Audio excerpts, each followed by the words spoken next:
په سرپل کې د طالبانو د هزاره طالب قومندان د وسلوال ترمنځ خطه شوې ده.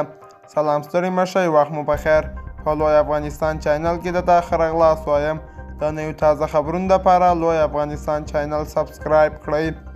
په سرپل کې د طالبانو د هزاره طالب قومندان د وسلوال ترمنځ خطه شوې ده.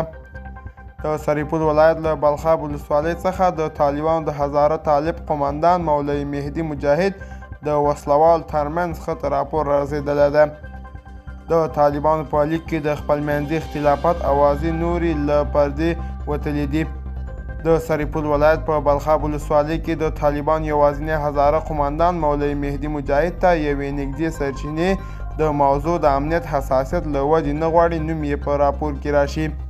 ازادي راډیو ته ویلي د پرون ماښام په جګړه کې د طالبانو ځواکونو له سیمې په شاتګ ته اړ شوي، خو د سرچینې ادعاوې له مخې قومندان مجاهد وسلوال ته هم تلفات اوښتي دي.